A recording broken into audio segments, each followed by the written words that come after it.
السلام عليكم ورحمة الله وبركاته. ازيكم حبايبنا؟ عاملين ايه؟ يا رب تكونوا بخير.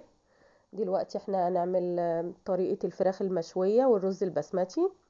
دلوقتي معايا معلقة مستردة، ومعايا معلقتين صلصة، ومعايا معايا ليمونة، ومعايا مية بصل، مية بصلاية، ومعايا 4 فصوص من الثوم، ومعايا معلقة دبس رمان، ومعايا معلقتين زبادي، معايا هنا روزماري، معايا كركم وبصل بودر وتوم بودر وروزماري وكركم وفلفل اسود وزعتر وبهارات فراخ، ومعايا ملح. الخلطة دي يا حبايبي للفراخ المشوية جبارة. كده حبايبي بقلب كله في بعضه. يبقى قلنا توم بودر وبصل بودر وفلفل اسود وروزماري وزعتر وملح وكركم وبهارات فراخ، معلقتين صلصة، ومعلقة مستردة، وحطيت معلقة عسل ابيض ومعلقتين زبادي. الخلطة دي يا حبايبي الفراخ المشوية جبارة. وحطيت معلقة زيت، وهقلب كله في بعضه كده. وطبعا حطيت مية بصل، ما حطيتش بصل، حطيت مية بصل و4 فصوص توم بشراهم. بصوا حبايبي، ريحتها كانت في منتهى الجمال. طبعا انا معايا الفرخة كده، دي فرخة 2 كيلو ونص، غسلها كويس ومصفيها من اي مية فيها. كده حبايبي بقى فاتحاها من الظهر زي ما انتوا شايفين كده، وبتبلها بقى كده. طبعا ممكن تعملي التتبيلة دي من بالليل وتبيتيها في الفرخة، هتبقى في منتهى الجمال. يعني اقل حاجة ممكن تسيبيها في التتبيلة 3 ساعات، على اساس ان هي تبقى متشربة من التتبيلة وتبقى معاكي جميلة، تبقى معاكي حلوة. ومعايا ورك برضو كمان هتبله.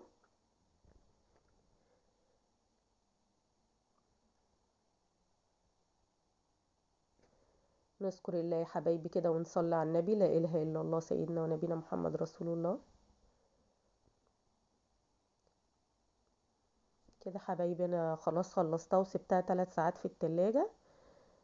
كده حبايبي زي ما انتوا شايفين انا بحط ورق فويل في الصينية كده.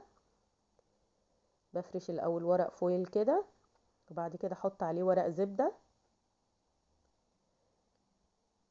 طبعا لو انتوا عايزين تشوها على الفحم بقى، بس انا بصراحة ما كانش عندي فحم، فانا حبيت ان انا اعملها كده في الفرن. كده حبايبي انا معايا بطاطس ومعايا جزر ومعايا فلفل اخضر، وكانت بصلاية صغيرة كده ما كانتش باينة، هي اللي كانت عندي بصراحة. حطيت ملح وفلفل وكمون وكزبرة، وهقلب كله في بعضه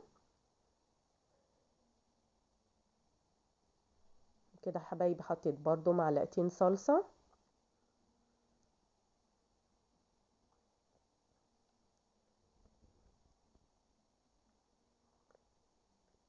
هحطه بقى كده حبايبي كده في الصاج بتاعي كده من تحت، في الصينية كده من تحت. طبعا هحط الفراخ عليه. طبعا بقى هيبقى كله هيشرب بقى من التتبيلة بتاعة الفراخ. مش حابة تحطي بطاطس، مفيش اي مشكلة. لو حابة تشويها بس كده على الفحم عادي. كده حبايبي انا ما كنتش يعني خرمت الفرخة كده، بخرمها كده بالسكينة، يعني فتحات بس صغيرة كده عشان تستوي معايا، عشان بس هي الفرخة كبيرة، حجمها 2 كيلو ونص. وهنزل بقى بالتتبيلة اللي فاضلة دي عليها.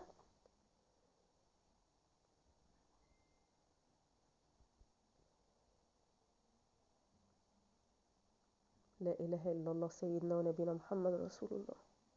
اللهم استرنا فوق الأرض وتحت الأرض ويوم العرض عليك يا رب العالمين، أنا وكل السامعين.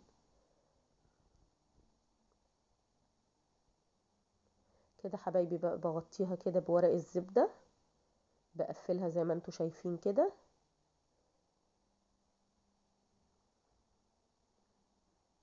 بعد كده برضو هقفلها كده بورق الفويل. زي ما انتوا شايفين. طبعا انا مشغله الفرن من قبلها ب10 دقايق. يعني اول ما بدأت اجهز كده الصينية كنت مشغله الفرن. دلوقتي حبايبي انا هعمل رز بسمتي.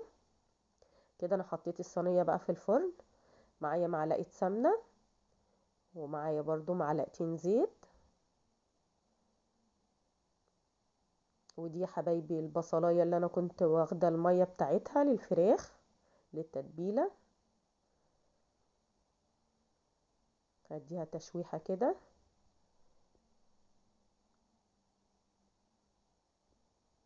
لا اله الا الله. طبعا الميه دي انا حطاها تغلي كده للرز. كده حبايبي معايا ورق لورا ومعايا حبهان ومعايا قرفه ومعايا زعتر، معايا كركم ومعايا كاري ومعايا اللهم صل على النبي، ومعايا بهارات فراخ ومكعب شوربه. وحطيت ملح وحطيت برضو قرنفل، يعني حطيت 5 حبات قرنفل. وكده كان معايا الرز البسمتي بقى نقعاه قبلها بساعة. وهدي تشويحة بقى كده، هفضل اشوح فيه كده لمدة دقيقتين 3.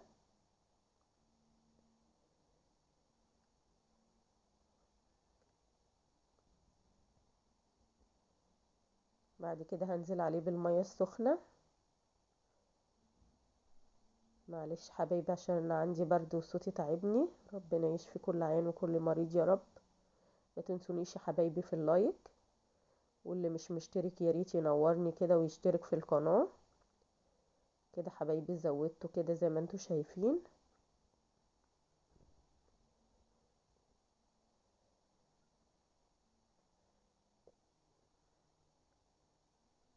كده حبايبي بقى غطيت عليه واسيبه بقى يستوي.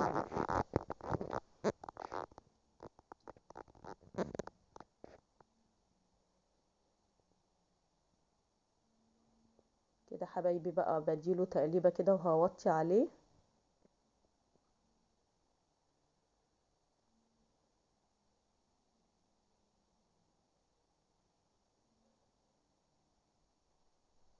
بصوا حبايبي بوريكم بقول لكم مفرفر ازاي وجميل.